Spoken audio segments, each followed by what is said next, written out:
O Ciência Suja tem o selo da Rádio Guarda-Chuva. Jornalismo para quem gosta de ouvir.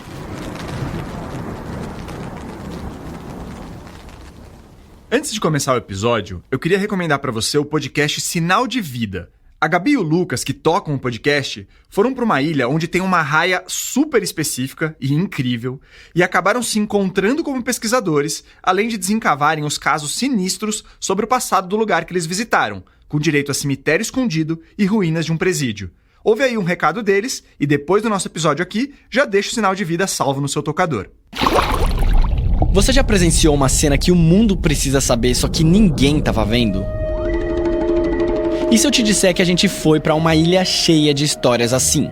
Tamo no ônibus agora, vai começar a nossa aventura hoje. Por que a gente largou as nossas vidas em São Paulo e veio passar um mês na Ilha Anchieta? Nós somos biólogos e a gente passou um mês nessa ilha, onde ninguém mora, procurando um animal muito louco, a raia chita.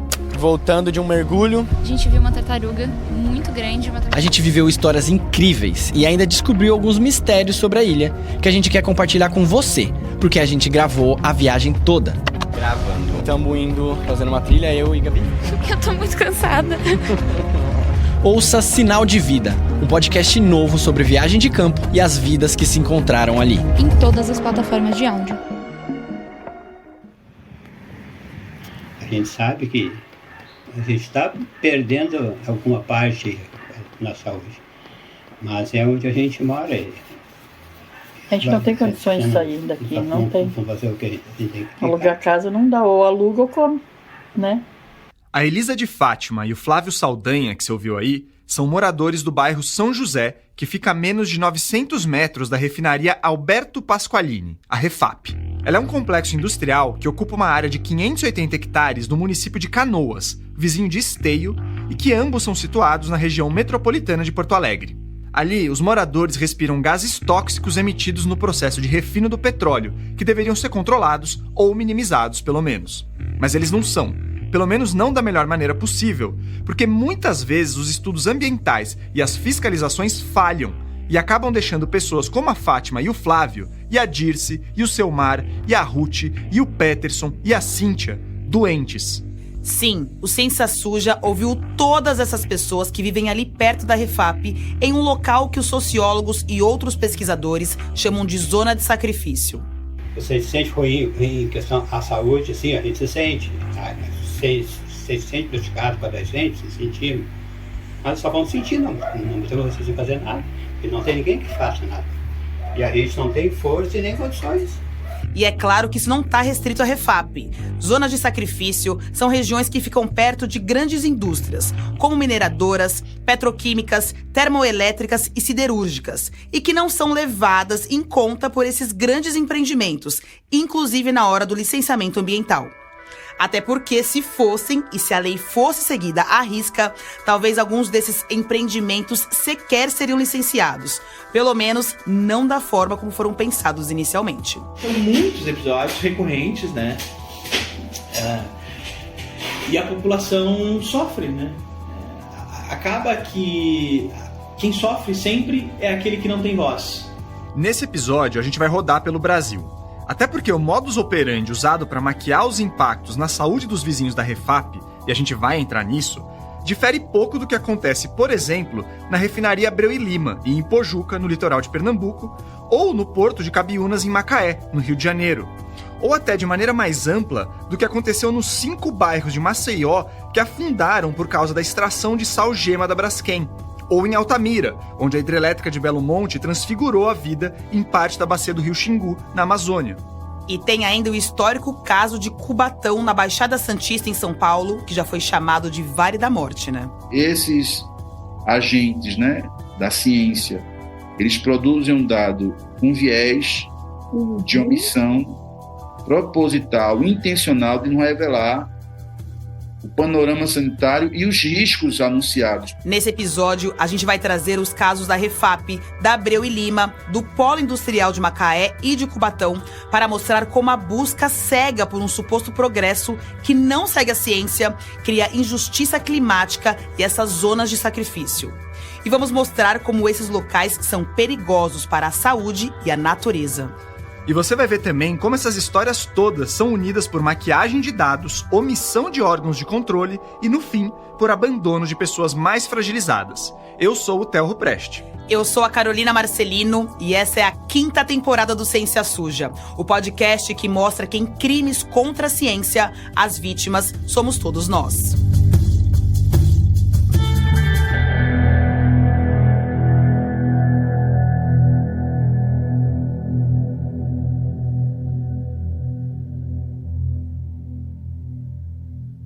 Bom, essa ideia de falar sobre as zonas de sacrifício não surgiu de dentro do Ciência Suja, assim por dizer.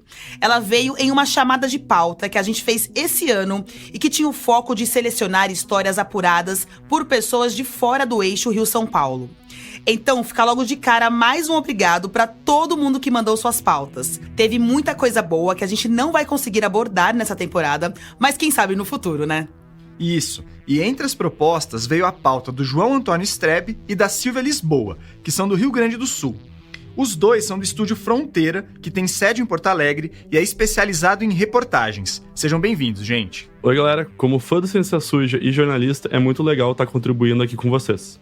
Oi, Theo. Oi, Carol. Um privilégio trabalhar com vocês, dessa vez aqui no podcast. Bom, eu já trabalhei com a Silvia e com o João em uns projetos nesse nosso mundão do jornalismo. Mas de verdade, gente, a escolha de pauta não teve nada a ver com isso e foi feita em conjunto com todo mundo do Ciência Suja. E outra coisa importante de destacar, e que você que tá ouvindo já pode até ter pensado, boa parte do trabalho deles de apuração, produção e roteirização para esse episódio aconteceu durante o caos das enchentes no Rio Grande do Sul. Então, João, Silvia, obrigado de verdade, em dobro, e que as coisas melhorem aí o quanto antes. Valeu, Theo. As coisas ainda estão complicadas aqui em casa. Eu tô falando isso aqui do dia 11 de junho e já se passou 1 mês e meio dos primeiros impactos causados pelas enchentes no estado. E os abrigos seguem cheios, com muita gente que ainda sequer viu a extensão dos danos na própria casa. Sim, aqui em Porto Alegre e Grande Porto Alegre tem bairros que passaram quase 3 semanas submersos.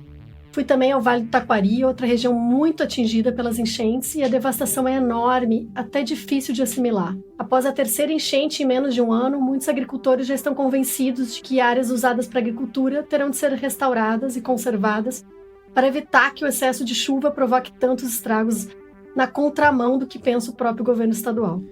É inacreditável, né?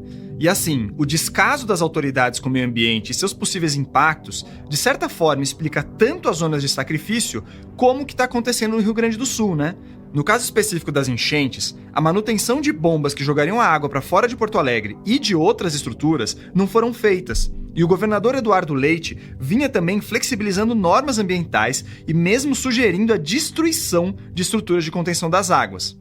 E isso sem falar em presepadas, como a do prefeito de Porto Alegre, que mandou os moradores colocarem as mobílias danificadas para fora, mas aí não teve recolhimento adequado. E esse monte de móvel na rua agravou as enchentes. Agora, se você olhar para o macro, para além do Rio Grande do Sul, você vai ver que tem uma tendência em priorizar medidas que favorecem indústrias, em detrimento do meio ambiente e das comunidades locais. Pois é, mas a gente não pode confundir zona de sacrifício com zona de risco, Theo. Zonas de risco são encostas de morros ou áreas alagadiças que apresentam um perigo claro à população, diante de algum evento climático, por exemplo.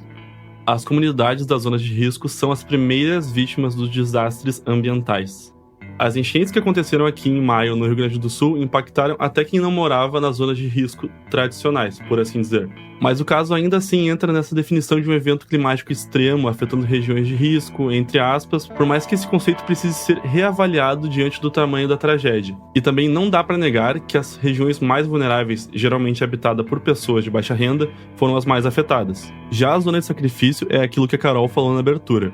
É uma região afetada pelo lado negativo da produção de uma grande indústria, um grande empreendimento ou um polo industrial.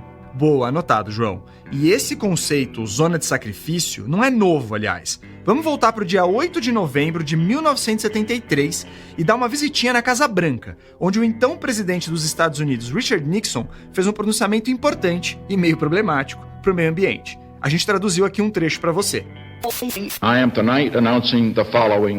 Estou nesta noite anunciando os seguintes protocolos. Primeiro, oriento que as indústrias e serviços públicos que utilizam carvão, que é nosso recurso mais abundante, sejam impedidos de converterem as suas unidades do uso de carvão para o uso de petróleo. Em segundo lugar, vamos encaminhar reduções de combustível para as aeronaves, que vão acarretar numa redução de 10% na quantidade de voos e num reagendamento de horários de chegada e partida. O Nixon estava anunciando medidas para conter no país o primeiro choque da crise do petróleo. Em resumo, questões como a guerra do Yom Kippur e os conflitos que se seguiram no Oriente Médio geraram uma escassez de petróleo e obrigaram as grandes nações a rever seu alto consumo. Mas essa não era uma medida fácil para uma nação altamente dependente dos combustíveis fósseis. Então, o Nixon mandou racionar o petróleo, mas reativou minas e usinas termoelétricas movidas a carvão. Ele trocou uma fonte poluidora por outra, até porque precisava de algum combustível para aquecer as casas durante o inverno. Mas o Nixon não avaliou os riscos dessa medida sobre as pessoas e o meio ambiente. E isso motivou a National Academy of Sciences, a Academia Nacional de Ciências dos Estados Unidos, a lançar ainda em 1974 uma declaração sobre a importância de se reconhecer o alto impacto ambiental e social da mineração, uma das responsáveis por fornecer o carvão que substituiria o petróleo. Ouve um trecho aí.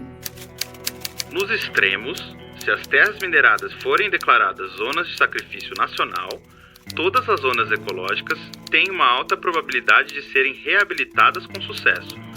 Se, no entanto, a restauração completa for o objetivo, a reabilitação em cada zona não tem probabilidade de sucesso.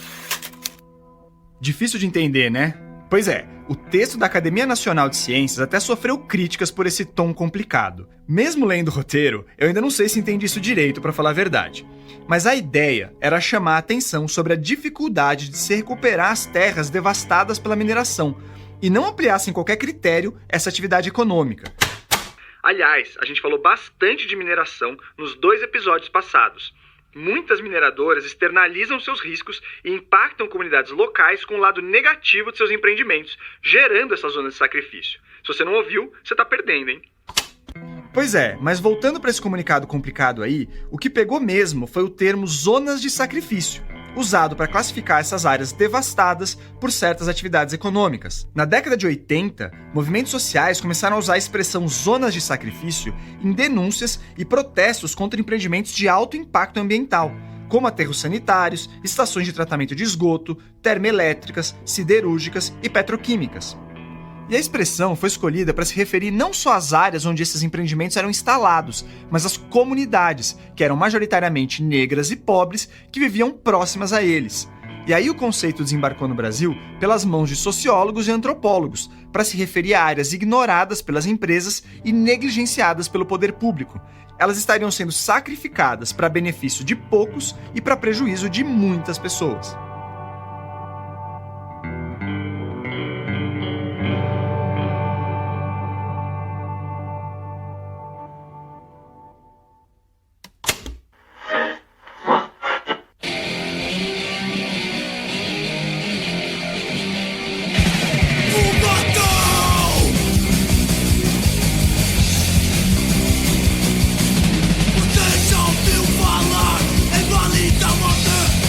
Talvez a maior zona de sacrifício, ou pelo menos a mais famosa no Brasil, tenha sido Cubatão. O negócio foi tão grave que a região ficou conhecida como o Vale da Morte. Mas bora voltar no tempo de novo. O polo industrial de Cubatão começou ali nos anos 1950 com a industrialização do Brasil e ganhou incentivos durante a ditadura militar. O químico e engenheiro industrial Hélio Lopes, que trabalha há 50 anos na área de controle ambiental e atuou lá em Cubatão, contou como tudo começou. Cubatão, assim, ele teve início, né, a industrialização aí na década de 50, quando você tem a construção da refinaria Presidente Bernardes, uma refinação de petróleo, e na sequência, né, como é normal de acontecer, que eram as petroquímicas. Né? As petroquímicas se instalaram e, posteriormente, vieram as indústrias de fertilizantes, indústria siderúrgica, e se criou o Polo Industrial de Cubatão. Mas esse enorme parque industrial foi criado em uma época que o impacto ambiental não era considerado nem sequer previsto em lei. Para construir o polo e atrair o capital estrangeiro, o governo só pensou no aspecto logístico. Cubatão ficava a pouco mais de 20 quilômetros do Porto de Santos, o que facilitaria o escoamento da produção ou a compra de matérias-primas. Mas o local era totalmente inadequado do ponto de vista ambiental. Ele fica em um vale cercado por um paredão natural de 700 metros de altura da Serra do Mar. Então, a serra impede a circulação de vento, o que facilita a concentração de poluentes. Tanto que a poluição de Cubatão deixou suas marcas na Serra do Mar. Se você passar por lá, dá pra ver os rasgões na serra, porque a vegetação não cresce mais ali. Fora que ao passar pelo complexo industrial na beira da estrada ali, parece que você tá passando por uma filial de Mordor, aquela do Senhor dos Anéis. E isso sem falar nas mortes. Cubatão virou notícia no mundo quando crianças começaram a nascer sem cérebro ou com outras graves malformações. Tinha inclusive uma reportagem narrada pelo Fernando Gabeira para o programa Videocartas da TV Bandeirantes que dá o tom de como essa cidade era vista. Eis as cicatrizes da Serra do Mar. Ela perdeu suas árvores e já mostra sinais de revolta contra o vale. O pior, que nessa região estão localizados tanques e dutos capazes de levar a destruição para toda a Baixada Santista, uma área onde moram 1 milhão de pessoas. Isocianato, butano, amônia, dicloretano, silicone, óleo antacênico, xileno, hexano. São os nomes dos venenos que estão em torno de suas casas. O lugar parece resignado a seu destino, mas essa resignação é apenas uma aparência. As pessoas têm medo de combater a poluição e perder o próprio emprego. Aqui, mais do que em qualquer outro lugar do mundo, começaram a nascer crianças sem cérebro. Foram pelo menos 37 crianças nascidas com anencefalia em Cubatão. A Silvia Lisboa entrevistou Hélio Lopes, que você já ouviu antes aqui, sobre essa época dramática. E sobre como ele, um engenheiro, chegou na cidade no final da década de 70 para tentar mudar para melhor essa zona de sacrifício imensa. Então vai daí, Silvia. Bom, para mim o Hélio é um desses heróis anônimos que muda a história pelo comprometimento e que só não fazem mais porque enfrentam engrenagens poderosas. Ele chegou em Cubatão como funcionário da CETESB, a agência do governo do estado de São Paulo, que era responsável pelo controle e o licenciamento de atividades com alto impacto socioambiental. Só bem pouco antes dele aparecer por lá é que haviam sido criadas as primeiras leis estaduais para definir níveis aceitáveis de poluição do ar. Aí só em 83, porque a coisa foi se evoluindo de uma tal maneira que se criou uma mancha para o nosso país mundialmente. E a ONU, enfim, ela considerou aí Cubatão como uma cidade mais poluída do mundo, a ponto de ser chamado de Vale da Morte. A missão do Hélio ali era começar a reduzir o impacto socioambiental das indústrias de Cubatão. E a CETESB tinha até um poder considerável para isso. Mas antes de autuar ou fazer qualquer outra coisa com as empresas, era preciso medir a poluição para comprovar o estado das coisas. Até porque, sem isso, dificilmente as indústrias e refinarias mudariam a forma de trabalhar. No começo, a equipe era bem pequena. O Hélio contou que eram 3 engenheiros, ele incluído, e uma secretária para monitorar um polo industrial com 23 indústrias que nunca tiveram que prestar contas para ninguém. O Hélio ficou responsável pela refinaria de petróleo Arthur Bernardes, da Petrobras, e de Patti, das siderúrgicas. E aí ele começou a identificar as fontes de poluição do ar. Resultado: só o Hélio mapeou 230 fontes de poluição do ar, e os seus colegas, mais 44 fontes de poluição das águas e 46 de poluição do solo. Fazendo as contas, deu um total de 320 fontes de poluição na região. O ar de Cubatão era feito de hidrocarbonetos, fluoreto, dióxido de enxofre, óxido de nitrogênio, amônia e material particulado. O fluoreto, que é um gás extremamente letal, tóxico, ele é fitotóxico, porque ele ataca a vegetação, inclusive. Nós tínhamos 956,2 toneladas por ano sendo lançada na atmosfera. Veja, era uma carga violenta. Fluoreto, ou NOx, hidrocarboneto, ele absorve e ele penetra na parte mais profunda do nosso organismo, potencializando o risco aí de uma doença. Na época, tinham 198 microgramas de material particulado por metro cúbico de ar em Cubatão. sendo que o padrão preconizado pela Organização Mundial de Saúde era de 50 microgramas, quase 4 vezes menor. Com esses dados, o hélio começou a advertir as indústrias e a pedir um controle mais rigoroso da poluição, mas a resistência para mudanças ainda era enorme. Foi só em 1984, com o caso emblemático do incêndio da Vila Socó, que isso começou a mudar. Às 6h30 da tarde, alguns moradores começaram a sentir um cheiro de gasolina que foi ficando mais forte à medida que o tempo passava. Até que por volta da meia-noite, uma faísca de um fósforo ou um curto-circuito, não se sabe ao certo, deu início ao incêndio que em poucas horas destruiria 1.200 barracos e deixaria 93 mortos. O incêndio da Vila Socó foi imenso em tudo. No número de barracos destruídos, no de desabrigados, 3.000, e no de mortos. A Vila Socó era uma espécie de favela perto de uma região de mangue dentro de Cubatão. Esse incêndio gigantesco, que foi considerado um dos maiores desastres ecológicos na época, foi causado por um vazamento de combustível na tubulação da refinaria de petróleo Arthur Bernardes, da Petrobras. O produto caiu no mangue e, com a movimentação das marés, se espalhou pela região toda.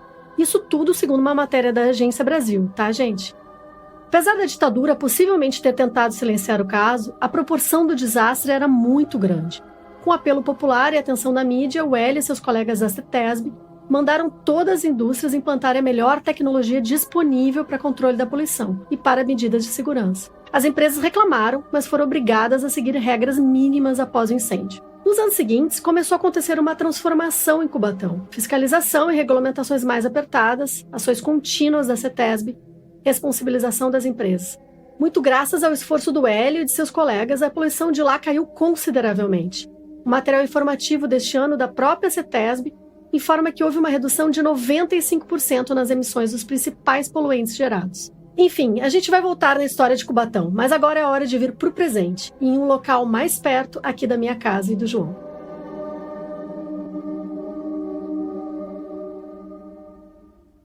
O caso de Cubatão assusta pela dimensão do dano, mas também pelas consequências terem chegado de um jeito tão palpável e rápido. Crianças nasciam sem cérebro por causa da poluição e a anencefalia é para ser uma coisa muito rara, não um problema que vira e mexe acontece. Só que na maioria das zonas de sacrifício, a exposição a gases tóxicos gera danos graduais e crônicos na população. No começo, o material particulado dispara dores de cabeça, tosse. Com o tempo, surgem danos maiores no sistema respiratório que podem inclusive levar ao câncer. Isso não acontece da noite para o dia, e até por isso, responsabilizar as indústrias é mais complicado. Um exemplo disso está acontecendo hoje na divisa entre Canoas e Esteio, na região metropolitana de Porto Alegre. É ali que fica a refinaria Alberto Pasqualini, a Refap que a gente falou antes. Ela surgiu ali no final dos anos 60, mais ou menos na mesma época que as indústrias em Cubatão estavam operando com tudo e sem regulamentação. Mas por provocar danos menos visíveis e que se acumulam com o tempo, a Refap segue colocando a vida dos vizinhos em risco hoje. O João Antônio Strebe, o produtor desse episódio, junto com a Silvia, viveu por mais de 20 anos em Esteio, ali pertinho da refinaria. Até por isso ele estudou bastante sobre esse assunto e sabe como é a dinâmica da região. Conta pra gente, João. Então, eu vivi 24 anos em Esteio, um município com cerca de 83 mil habitantes que fica aqui na Grande Porto Alegre. E eu me acostumei a ver a chama e sentir o cheiro dos flares da refinaria queimando. Flare, para quem não sabe, são as torres onde essas indústrias costumam queimar o excesso de gás gerado ao longo do refino do petróleo. Isso gera uma chama quase ininterrupta no alto das torres. Enfim, eu sempre ouvi muita reclamação dos moradores que são vizinhos da empresa. Quando eu era mais novo, eu até normalizava a situação toda, já que a cidade convivia com a Refap há décadas e o cheiro não parecia gerar nada demais para quem vivia ali colado na refinaria. Só que de uns anos pra cá, tanto as reclamações relacionadas à saúde da população, quanto o cheiro meio ácido da queima do excesso de gás aumentaram. Aí eu acabei pesquisando como é feito o processo de refino do petróleo para entender o que dava aquele odor marcado na memória dos esteienses. E como você deve imaginar, esse processo é complicado, mas vamos focar nas partes que podem gerar resíduos e a queima do material particulado. No resumo do resumo, o petróleo bruto passa alguns dias decantando, fazendo a separação entre os sólidos e os líquidos. Depois ele passa pelo craqueamento, onde é colocado numa torre de processamento que cada nível do processo libera um subproduto menos nobre que o anterior, por assim dizer. A parte mais alta libera gás liquefeito do petróleo, o GLP, e gasolina. A parte mais baixa gera nafta ou querosene, e assim vai, até chegar no nível mais básico que libera asfalto ou borra de petróleo. E em cada uma dessas etapas são gerados poluentes atmosféricos, que precisam ser queimados nos flares, nas torres que você falou, certo? Isso, certo. Só que aquela chama dos flares, na teoria, serviria como um escape para os gases da refinaria em momentos específicos, como uma emergência ou alguma manutenção programada. Porque queimar os gases do processo de refino gera dióxido de enxofre, que é especialmente tóxico. Mas pensa que, para evitar um transtorno maior, como uma explosão, e para poder seguir com a produção acelerada, esse recurso de queimar o excesso dos gases acaba sendo usado de forma recorrente. Em teoria, isso produz um volume de gases tóxicos bem grande. Então eu fiquei desconfiado e comecei a ir atrás dos moradores, para tentar entender os efeitos do dióxido de enxofre. E aí eu percebi o tamanho dos danos que as zonas de sacrifício podem trazer para quem vive nelas. A sua moral, a sua angústia, o seu sofrimento, a sua noite de sono, a sua paz, a sua tranquilidade, tudo isso essa pessoa perde um pouco, né? Essa é a voz do Adonis Alegre. Ele é um ex-morador da região que eu entrevistei e ele também é advogado de um processo contra a Petrobras, que opera a Refap, em uma ação coletiva protocolada pelo grupo Esteio Sem Poluição. A ação é composta na maior parte por moradores dos bairros São José, São Sebastião, Santo Inácio, Liberdade e Parque Primavera, que são os mais pobres da região. O pedido inclui uma indenização individual para cada morador, mas o foco é a construção de uma clínica equipada e com uma equipe que saiba lidar com os impactos dos gases no sistema respiratório. Os sintomas iniciais mais reconhecidos ao inalar dióxido de enxofre são ardência nos olhos e no nariz, tosse seca, irritação na garganta e vários outros problemas respiratórios. Todos esses sinais são sentidos em algum grau hoje pela Fátima e o Flávio, que são aquele casal que a gente ouviu no comecinho do episódio. Na cidade de Esteio, vindo falar com os moradores. Eu falei com os dois no dia 19 de abril. A casa deles fica a cerca de 800 metros do flare, que está escondido por uma mata plantada de eucaliptos, mas que, segundo eles, não impede o avanço dos gases. É real, isso aí a gente sente na pele, né? A gente sente na carne, sente no corpo. O negócio é tão sério que as casas e apartamentos dessa região têm um valor pelo menos 30% menor do que um lugar com as mesmas características, só que mais distante da Refap. E eu sei disso porque eu monitorei esses valores algumas vezes com as imobiliárias, e esse mesmo argumento está no processo do movimento Esteio Sem Poluição, que eu mencionei antes. É onde eles têm, né, o local deles, né, as pessoas que se ralham. Ou seja, uma zona de sacrifício é desvalorizada, empobrecida por esse tipo de atividade industrial. E isso acaba prendendo a população local ali, porque ela só venderia sua casa por um preço de banana, e aí não teria para onde ir direito. Mas ainda assim, e apesar de eu não estar duvidando da dor da comunidade, eu precisava de dados. Aí eu fiquei sabendo que a Fundação Estadual de Proteção Ambiental do Rio Grande do Sul, a FEPAM, tem uma rede de sensores que monitoram indústrias com grande pegada ambiental, como é o caso da Refap. Só que a FEPAM divulga dados que atualmente oscilam quase sempre entre a qualidade boa e regular. Mas peraí, então na verdade não tinha problema? Os moradores que estavam com uma impressão errada? Então, não. Na verdade, quem administra os sensores da FEPAM, que estão tanto em Esteio quanto em Canoas, é a Petrobras, que opera a Refap e, portanto, tem um interesse em jogo aí, né? Antes de 2019, o sensor que monitorava a qualidade do ar de Esteio ficava a 1,5 km dos flares, na Vila Ezequiel, uma comunidade colada nos limites da Refap. Hoje, ele está no Parque de Exposições Assis Brasil, cerca de 1 km mais longe. E tem duas justificativas dadas pela refinaria para isso. Eu vou deixar o Adonis comentar aqui a primeira. De que, devido ao adensamento populacional ali da Vila Ezequiel, trânsito de veículos ali, isso comprometia o resultado das análises. E que ao levar, então, para o parque, né, teria menos fluxo ali de veículos, apesar de estar à margem da rodovia, BR-116, a rodovia de maior fluxo aqui na região metropolitana, ali estariam com amostras mais puras, né, e que seriam mais condizentes à realidade. Ou seja, a Petrobras alega que a poluição do trânsito da Vila Ezequiel não deixaria o sensor isolar o efeito da Refap em si.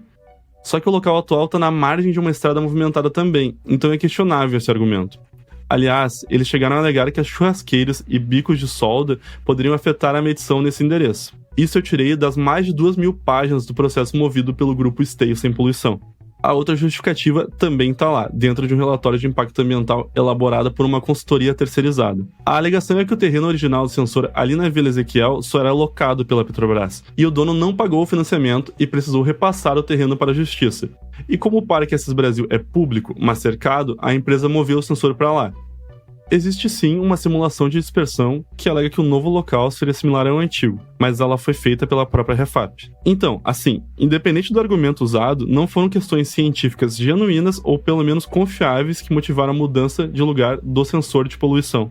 Boa, e se você reparou, o João falou de um relatório de impacto ambiental de uma consultoria terceirizada. Pois bem, essa consultoria também mediu o nível de material particulado em diversos pontos da planta da Refap com um sensor móvel e constatou que o nível era mesmo mais alto na proximidade das chaminés. Mas ainda assim, no relatório, a Petrobras alega que o odor sentido pelos moradores pode ter outras origens e vir de várias indústrias localizadas nas proximidades, não dela ou não só dela. E aí complica, né? Porque as únicas medições fora do espaço da Refap foram feitas pelos sensores fixos que mudaram de lugar. Por exemplo, tem o relato de uma senhora ali que ela diz que quando vai cozinhar, ela primeiro liga os ventiladores para tirar o cheiro dentro de casa, aí fecha toda a casa para conseguir cozinhar e comer a comida com um gosto, um cheiro agradável. Tá aí o Adonis, e o Flávio falou algo parecido. E eu não me preocupo, eu corro, eu fiscalizo, o meu fogão a gás, tudo bem, mas aí eu me trago que é dali, né? Porque e a energia a gente se sente cansado. Só na ação coletiva contra a Petrobras, são mais de 100 vídeos de moradores reforçando a ideia de que a Refap tem sim afetado a qualidade de vida na cidade. Ouve aí trechos de alguns deles. É menos de 500 metros daqui, então a gente vê aquela fumaça preta, aquela coisa. Sufoca, né? E cada vez tá pior. A casa pode estar aberta ou fechada e aquele cheiro fica horrível. É muito horrível pro meu nenê tem bronquite. Eu tenho a impressão que tá vazando um gás, mas não é o gás, né? Bah, tem dias que tá muito suportável o cheiro. Eu tenho bastante dor de cabeça. Falta de ar. O cheiro fica mais forte quando a tocha tá mais alta. As testemunhas iriam começar a ser ouvidas no julgamento no final do ano passado, em uma conferência com parte dos relatos sendo feitos por videochamada. Mas o tribunal teve problemas técnicos e precisou reagendar. E aí, antes da nova audiência, houve uma troca de juízes. A nova juíza do caso alegou que a comunidade não teria legitimidade para entrar com a ação, uma tese que a Refap usou para se defender. Mas esse argumento contraria a legislação que reconhece a ação popular de caráter ambiental, que é um mecanismo legal que tenta dar visibilidade a atos omissos que podem causar danos ao meio ambiente. O movimento conseguiu reverter a decisão da juíza em segunda instância, mas a Petrobras segue tentando usar o mesmo argumento para levar o julgamento ao Superior Tribunal de Justiça. Depois desse imbróglio todo, o Judiciário Gaúcho ainda ficou parado durante todo o mês de maio devido às enchentes. Então, assim, dá pra fazer uma acusação direta de que o judiciário tá sentado em cima do caso? Claro que não, mas é pra ficar de olho. A gente questionou a FEPAM sobre o processo de mudança do sensor de qualidade do ar de Esteio. Eles comentaram sobre a simulação de dispersão dos gases feita pela Refap como garantia que a troca de local não traria grandes impactos nos dados. Esse estudo é citado pela Refap no processo público do Grupo Esteio Sem Poluição, mas não há uma cópia na ação. Nós solicitamos acesso à simulação, mas não tivemos retorno até o dia 17 de junho. E vale lembrar que nem o aluguel ou modificações da urbanização ao redor do local antigo foram citados pela FEPAM, apesar de serem as justificativas usadas pela Refap nos autos do processo. No mais, as tecnologias para fiscalização de poluentes só evoluíram e a gente tem cada vez mais dados de pesquisas sobre os efeitos colaterais de certas indústrias e as formas de mitigá-los. E ainda assim, é curioso ver que as zonas de sacrifício continuam aí, se multiplicando e não recebendo os cuidados adequados. Então, na volta do intervalo, a gente sai do Rio Grande do Sul e vai para Pernambuco, onde tem uma zona de sacrifício até mais conhecida que a da Refap, a de Ipojuca, uma cidade litorânea que abriga a refinaria de Abreu e Lima.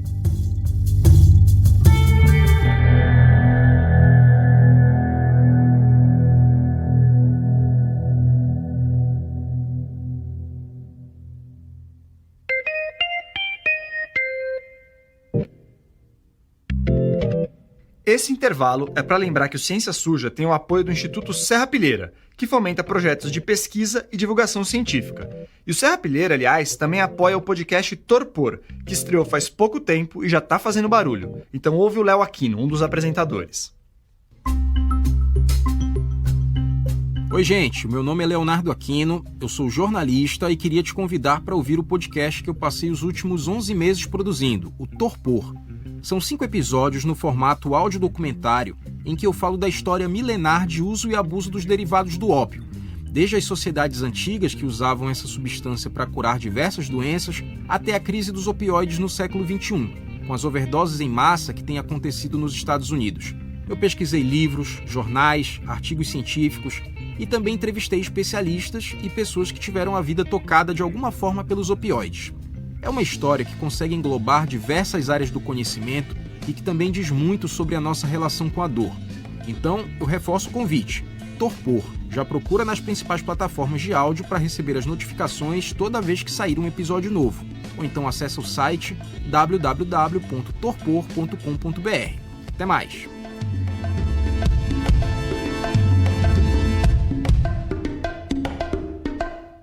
E agora um recado do pessoal da Rádio Novelo. Um tempo atrás, começaram a me mandar um vídeo. I need to have a little chat with the people of Brazil. Talvez você tenha visto. Talvez você mesmo tenha me mandado. Why didn't you warn me this is the best book that's ever been written? Um vídeo de uma mulher que acabou de ler Memórias Póstumas de Brás Cubas. Oh, I'm reading a translation by Flora Thompson DeVoe. A minha tradução de Memórias Póstumas de Brás Cubas. E agora eu sentei para conversar com a Courtney sobre o que é ler Machado de Assis pela primeira vez. Eu sou a Flora Thompson DeVoe. E no Rádio Novelo Apresenta dessa semana, a gente traz 2 histórias sobre encontros que se repetem. Tem a minha história com Machado e tem o Alisson Barbosa contando de um encontro indesejado, o da cabeça dele com um orelhão. Quando você terminar de ouvir o Ciência Suja, pode procurar pelo episódio Eterno Retorno, que já está em todos os aplicativos de áudio. Rádio Novelo Apresenta. Toda quinta-feira, histórias que você nem sabia que precisava ouvir.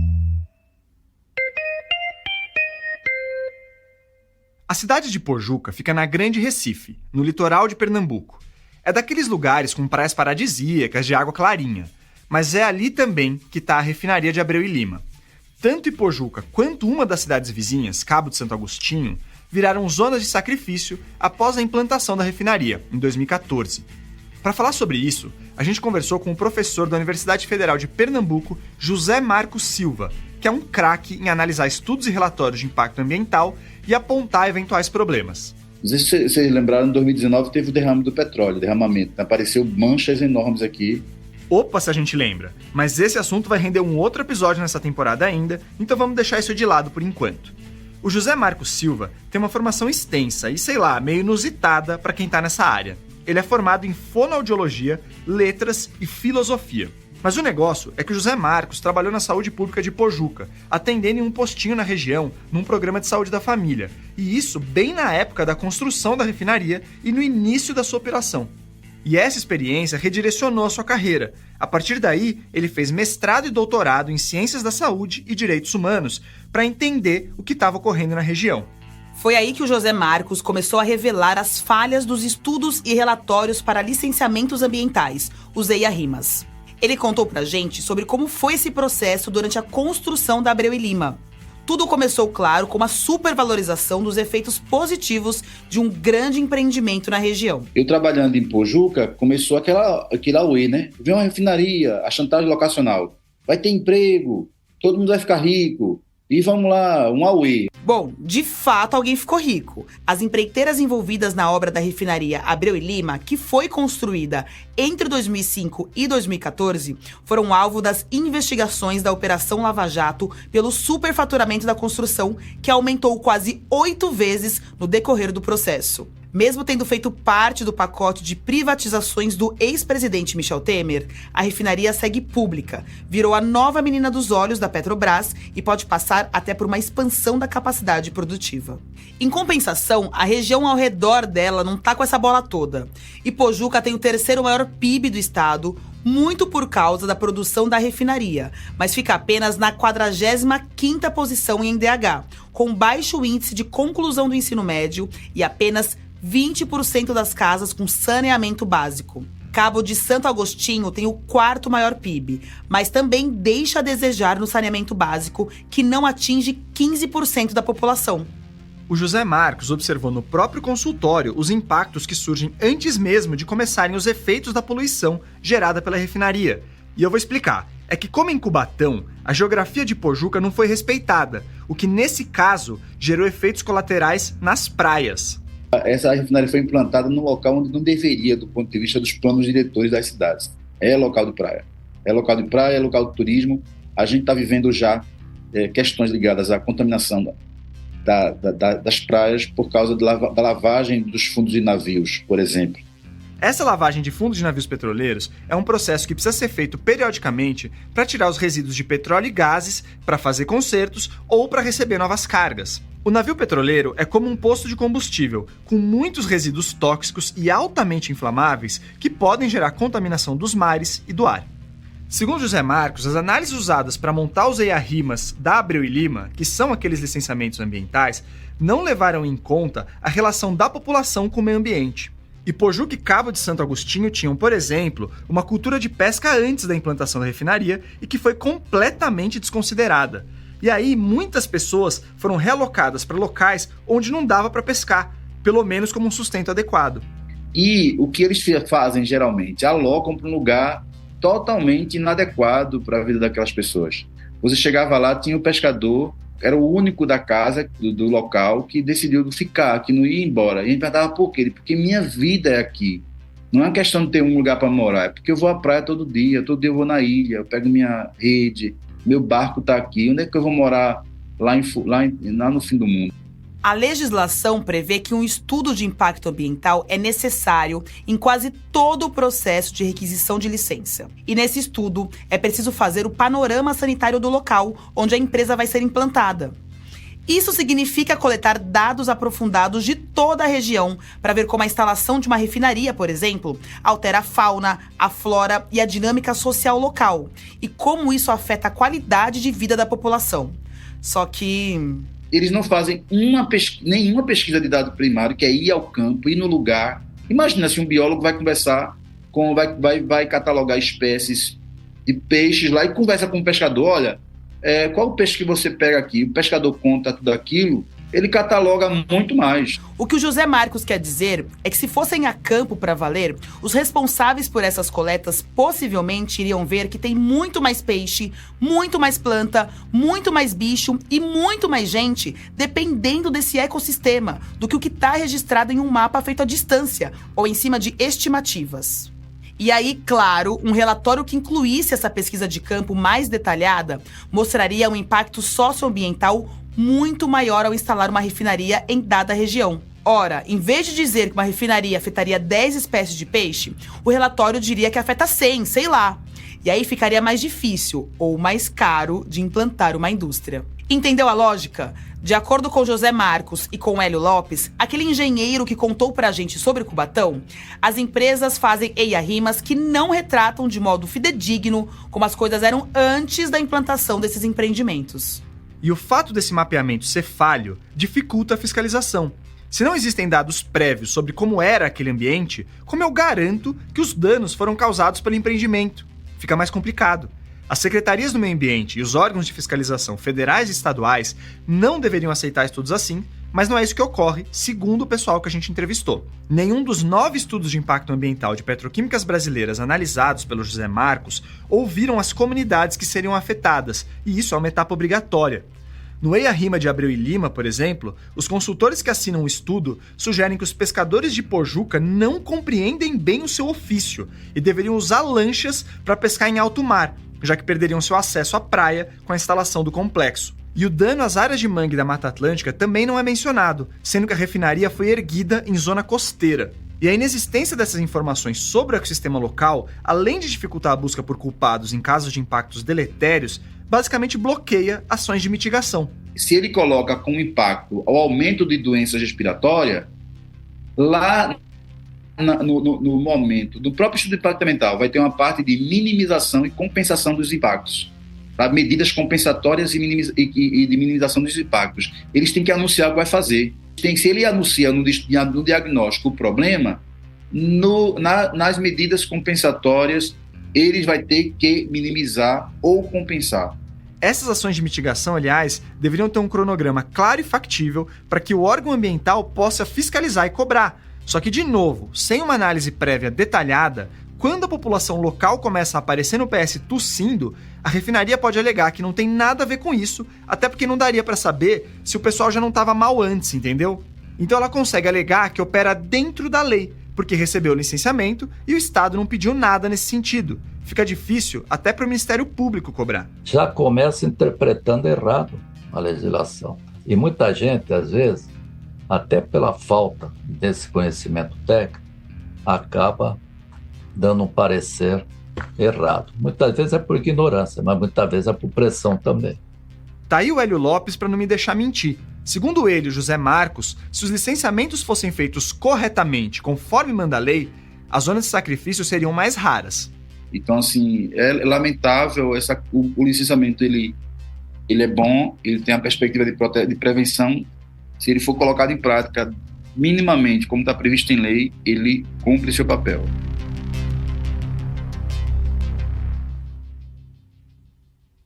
Demorou algum tempo e muito gás tóxico foi inalado para que alguma ação fosse tomada no caso de Ipojuca. Em 2021, após anos de disputa no Ministério Público, o bairro residencial Ipojuca, um dos mais próximos da refinaria, recebeu um sensor de qualidade do ar que, vejam só, confirmou a alta incidência de poluentes naquela área acima do permitido. Isso gerou uma multa para a Petrobras, só que ela foi de apenas R$50 mil. Pra gente é bastante, claro, mas em 2023, o lucro da Petrobras foi de 124,6 bilhões de reais. Então, a multa correspondeu a mais ou menos 0,00004% desse valor. É um troco de bala. E esse tipo de multa, que mal multa não incentiva mudanças nesse modus operandi. Tanto que nesse episódio a gente já esteve em São Paulo, Rio Grande do Sul e Pernambuco. E agora vamos para o Rio de Janeiro, na cidade de Macaé, a antiga princesinha do Atlântico. Assim como Cubatão, Macaé é atravessada pela Serra do Mar e por diversos corpos d'água. A gente está falando de uma cidade de 261 mil pessoas e que ainda recebe muitos turistas por causa de suas belezas naturais. Mas isso tem sido apagado, né, João? Isso. A ex-princesinha do Atlântico ganhou diversos outros apelidos desde a chegada da Petrobras, no final da década de 1970. Ela já foi conhecida como a capital do pré-sal e agora está prestes a se tornar a capital brasileira das termoelétricas. No auge, Macaé foi responsável pelo invase de 80% do nosso petróleo. As instalações de lá não refinam, elas são um ponto de envasamento do petróleo que chega da bacia de Campos. E também servem para o transbordo, ou seja, como um ponto de transferência do petróleo e do gás dos navios para a estação de invase e para os gasodutos. E Macaé era uma cidade de pescador, né? Que hoje ele sofre para manter o seu sustento porque tem que disputar o seu território com plataforma, rebocadores e acabam abrindo mão, né, da sua cultura. A voz que você acabou de ouvir é da Cíntia Santo. Ela é guia de turismo no município, além de ser coordenadora do projeto Pedala Preta, que incentiva o cicloturismo local e tenta recriar as relações da comunidade com suas raízes. Ela também faz parte do Conselho Municipal de Meio Ambiente de Macaé, o COMADES. A Cíntia e a família moram numa ocupação próxima de um dos gasodutos que costuram toda a Macaé, o que por si só já apresenta um risco. Além da Cíntia, a gente conversou com o Thierry Berger. Ele é paleobotânico, ambientalista e estudou como Macaé tem se tornado uma zona de sacrifício. E a população é que vai pagar o preço caro lá na frente, porque a gente não tem água para beber, a gente não tem ar para respirar e natureza, né, vai se indo. Pouco a pouco as coisas vão acontecendo, vão se perdendo. Do culturas e tudo mais, né? O Thierry vive lá e acompanhou de perto como a paisagem da cidade mudou conforme o petróleo foi se tornando o centro da economia local. De novo, é um progresso, entre aspas, que não chegou a toda a população. A situação é muito mais precária, nós temos populações gigantescas sobre o manguezal, sem infraestrutura nenhuma de saneamento, né? Um saneamento precário, água precária, enfim, tudo muito precarizado, e essa é a maior parte da população do município vive nessa área. Quando ele comenta sobre a região dos manguezais, é uma referência à zona norte da cidade, porque a zona sul é a mais rica. É interessante manter esses royalties, é interessante manter esse status econômico do município e do estado, mas às custas aí de um sacrifício da população que não têm aí a qualidade de vida e nem seus direitos garantidos e respeitados. Quer um exemplo prático de preocupação da população? Ouve a Cintia, então. Daqui de onde eu moro, eu consigo ver a chama de Cabiúna, né, onde eles queimam lá o gás. E tem dia que tá só chama. Agora tem dia que sai uma fumaça preta que a gente não consegue mensurar o dano que isso aí causa, né? As minhas filhas têm rinite, eu tenho sinusite. Então será que tem algum impacto com essa fumaça que está saindo das refinarias? A gente não ouve falar se tem algum estudo, a comunidade em si ela não tem acesso a essas coisas. Pois é, falta muita informação em Macaé, e a gente sabe que o direito a uma comunicação transparente é importante para a população. A grande questão é que no estado do Rio de Janeiro não há divulgação contínua dos dados públicos sobre a qualidade do ar há algum tempo. Pois é, João. O órgão responsável pelo meio ambiente no estado é o Instituto Estadual de Ambiente, o INEA. E quando a gente gravou esse episódio, não havia publicação diária e detalhada desses indicadores há pelo menos 6 meses no site deles. Uma situação especificamente marcante de Macaé está relacionada à vegetação.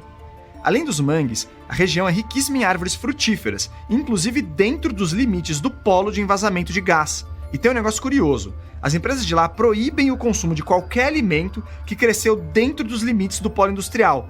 Então, supostamente, tem um risco considerado aí, certo? Só que existem ocupações e assentamentos que ficam praticamente colados aos limites dessa área e que cultivam alimentos ditos orgânicos. Existem assentamentos, né? Que as pessoas elas vivem da agricultura orgânica. Mas será que elas podem mesmo dizer que esses alimentos são orgânicos, visto que eles estão próximos a esses empreendimentos? E a complexidade da situação não para por aí.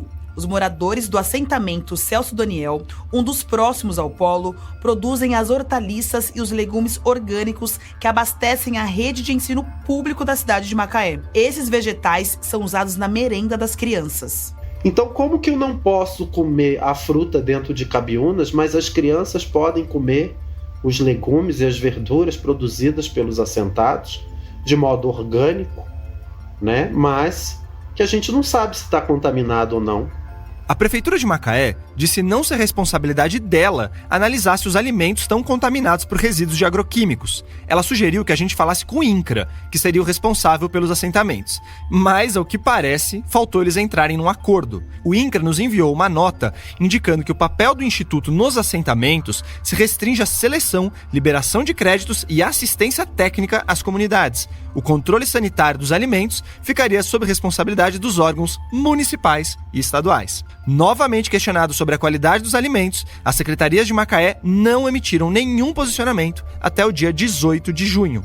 Já o INEA, que monitora a qualidade do ar ali, depois de muitos pedidos nossos, conseguiu fornecer um acesso público aos dados. É um acesso muito instável, mas ainda assim o histórico do monitoramento demonstra que é frequente os sensores da região de Macaé indicarem que a qualidade do ar está regular ou ruim. E como a gente viu ao longo de todo esse episódio, isso já é o suficiente para reduzir a qualidade de vida de quem mora por lá. E lembra que o João falou que Macaé está ganhando o apelido de capital brasileira das termoelétricas? Então, indo na contramão do processo de descarbonização do mundo, Macaé já tem 3 termoelétricas em operação e outras 9 com processo de licenciamento rolando. O Instituto Araiara, uma ONG internacional que promove o debate em torno da justiça ambiental, fez um levantamento que indicava que só uma dessas termoelétricas em desenvolvimento, a Marlim Azul 1, vai demandar um volume de água equivalente ao consumo de uma cidade de 90 mil habitantes. Ou seja, 1/3 da população de Macaé, que já tem um abastecimento precário e um saneamento básico ruim. Alguns ambientalistas estão com medo, inclusive que Macaé vire algo parecido com aquela Cubatão do passado. Aliás, será que Cubatão conseguiu lidar com o estrago de toda aquela poluição? Boa, então vamos voltar para Cubatão, inclusive para mostrar como a participação social é importante na busca por mudanças reais. Porque assim, além do trabalho de gente como Hélio Lopes, o engenheiro que era da CETESB, teve um outro pessoal muito importante nesse processo de transformação da cidade. É a turma da Associação de Combate aos Poluentes, a CPO, que hoje é liderada pelo Jeffer Castelo Branco. A Silvia falou com o Jeffer e pode contar como ele liderou de dentro de uma fábrica a luta que resultou no fechamento da Ródia em Cubatão.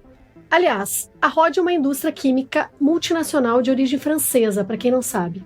Mas enfim, a história do Jeffer mostra para mim como são os sacrificados que muitas vezes acabam arcando com o ônus de ter que defender a própria vida de empreendimentos que não respeitam o meio ambiente. Entre 1974 e 1983, o Jeffer trabalhou numa loja de materiais de construção, nada a ver com a indústria. Mas ali ele também vendia um produto anticupim, o Pentox, que era feito à base de pentaclorofenol, e era um sucesso. E se vendia muito isso na empresa de material para construção, mas se vendia num volume tão grande que o estoque ficava perto da área de vendas. E como o estoque era muito grande, as latas, vinho em latas, vazavam. E o cheiro daquilo lá impregnava muitas vezes o local ali todinho, né, onde ficava. Só que o Pentox foi banido, e o Jeffer não sabia muito bem o porquê. Bom, corta essa história para alguns anos depois, quando ele arranjou um emprego na tal Rod em Cubatão.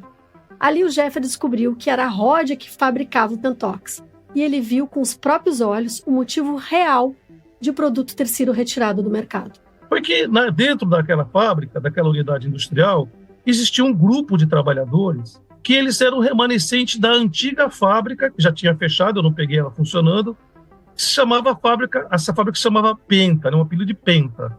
Ela fabricava justamente o pentaclorofenol. Foi a fábrica que fechou lá em 78. E aí, eu fiquei sabendo que os trabalhadores foram totalmente intoxicados naquela fábrica. Alguns vieram a óbito. Segundo Jeffer, muitos desses trabalhadores tinham uma doença de pele chamada cloracne, que é uma espécie de acne mais intensa, como se fossem uns furúnculos, que é causado pelo contato com certas substâncias químicas. Ele cria-se aquele calombo, depois aquela parte amarelada, e estoura, né? Só que no caso deles, quando estourava, aquilo fedia a cadáver morto há vários dias. Você tem uma ideia. E eles não sentiam o cheiro, porque eles se acostumavam. Aí você imagina como esse povo foi estigmatizado dentro daquela fábrica. Foi uma história super triste de ouvir, mas pelo que o Jeffer contou, esse episódio pelo menos serviu como um despertar. Um dos colegas dele, que não era da fábrica de Pentox, também já estava muito doente sem saber o que tinha. Não era cloracne, mas ele andava sempre mal, até que o médico desconfiou que poderia ser uma doença provocada pelo trabalho dele. Pediu exames que detectaram no sangue altos níveis de hexaclorobenzeno, um produto que se acumula no organismo. Depois disso, outros colegas decidiram fazer o mesmo exame, e o resultado foi igual. Estavam todos cronicamente intoxicados. Daí o pessoal se organizou e a denúncia chegou ao Ministério Público, que pediu o fechamento imediato da fábrica. A Justiça acatou o pedido, e a Rod fechou as portas em 1992. Junto com os estudos da CETESB, os exames de saúde dos trabalhadores demonstraram que ela operava com funcionários doentes, alguns gravemente doentes. Essa história que a Silvia trouxe mostra como organizações da população, com a ajuda de cientistas comprometidos, podem gerar mudanças nas zonas de sacrifício. Mas o interessante é que a tal Associação de Combate aos Poluentes, a ACPO do Jeffer, só foi formalizada em 1994, 2 anos depois do fechamento da Rod. E daí em diante ela não parou mais, até porque a região de Cubatão melhorou, mas não é um cenário perfeito. A própria Rod deixou um enorme passivo ambiental na Baixada Santista. Ela criou novas zonas de sacrifício que seguem como um dos alvos da luta da CPO. São 33 mil toneladas de produtos químicos contaminando o solo. Isso segundo o mapa de conflitos da Fiocruz, né, Silvia? Sim, e como essa luta da CPO envolve muitos aspectos técnicos, o Jeffer decidiu que precisava saber mais. Então ele se formou em serviço social e fez mestrado e doutorado em ciências na Unifesp e na USP.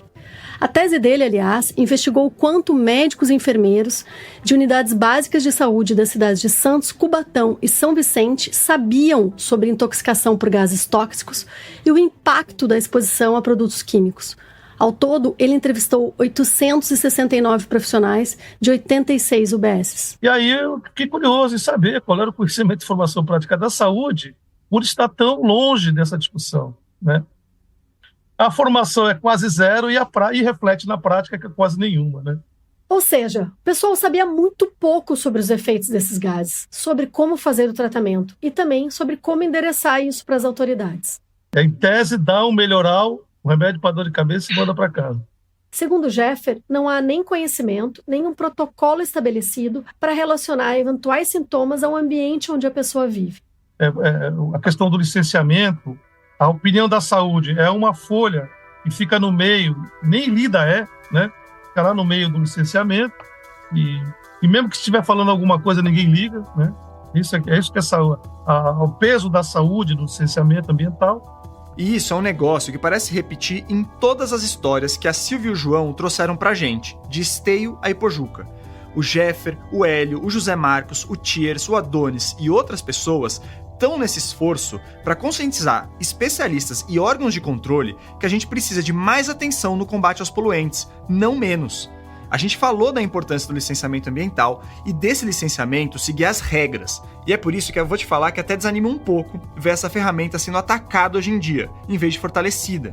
Por exemplo, está tramitando no Congresso Nacional o projeto de lei 2159, que é considerado a boiada de todas as boiadas. Lembra dessa frase do ex-ministro do Meio Ambiente, Ricardo Salles?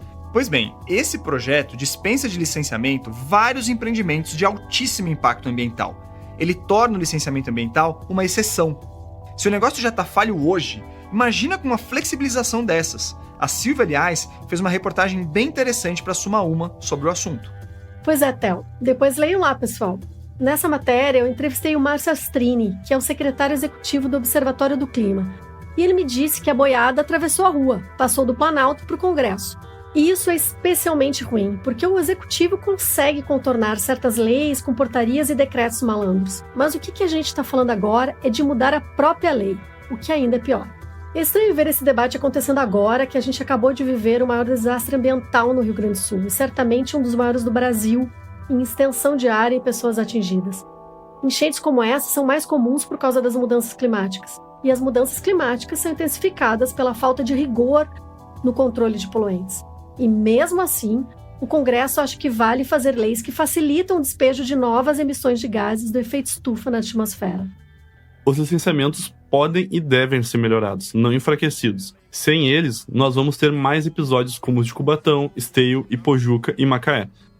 As zonas de sacrifício podem se espalhar ainda mais pelo Brasil, e os sacrificados podem ser qualquer um de nós. Morando aqui em Porto Alegre, vendo o caos que o Rio Grande do Sul virou, eu acho isso especialmente doloroso. Mas a gente precisa tentar mudar isso, e que Belchior nos sirva de inspiração.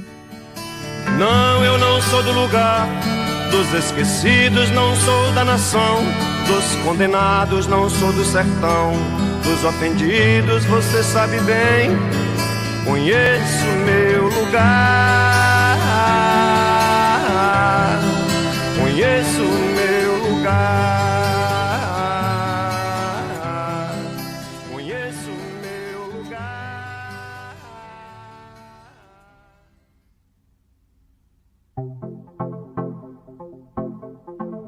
Bom, como você sabe, o Ciência Suja faz parte da Rádio Guarda-Chuva, um grupo de podcasts jornalísticos incríveis. E entre eles tem a Rádio Escafandro, que a gente já falou aqui, mas é sempre bom divulgar o ótimo trabalho do Tomás Chiaverini. A cada 15 dias, ele solta um episódio aprofundado sobre os mais variados assuntos. Vai de uma investigação sobre o universo fitness da corrida até o greenwash, passando por ETs e Harry Potter. É muito bom, vale acompanhar. O nosso podcast também tem um financiamento coletivo para manter a operação rodando. Quem puder contribuir, é só acessar o nosso site, o cienciasuja.com.br, e ver nossas opções. Ou procurar pela gente na Aurelo ou na Apoia-se. Tem diferentes planos, cada um com umas coisinhas bacanas. A 5ª temporada do Ciência Suja é apresentada por mim, Carol Marcelino. E por mim, Telro Preste. Este episódio foi produzido pelo João Antônio Strebe e pela Silvia Lisboa. Gente, muito obrigada pela sugestão e pelo trabalho espetacular que vocês fizeram. Eu que agradeço pela oportunidade, pessoal. Foi muito importante poder trazer a visibilidade para esse tema, no geral, tanto quanto para esses casos. Inclusive o de Esteio, que faz parte da minha história também.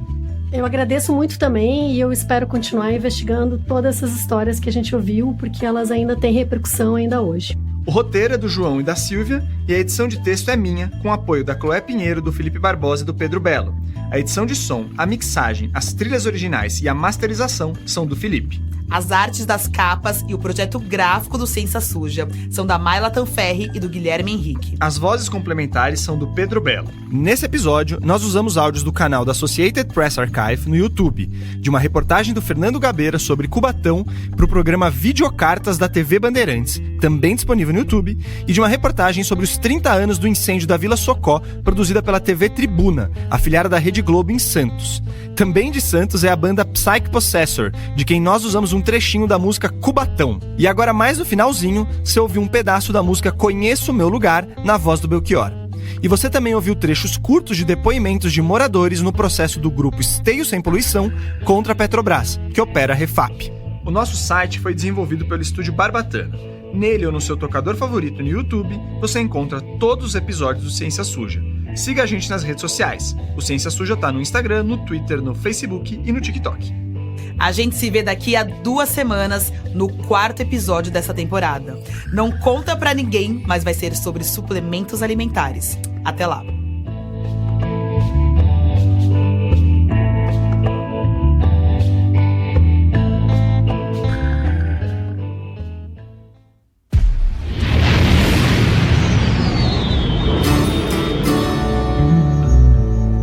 Nave Reportagens.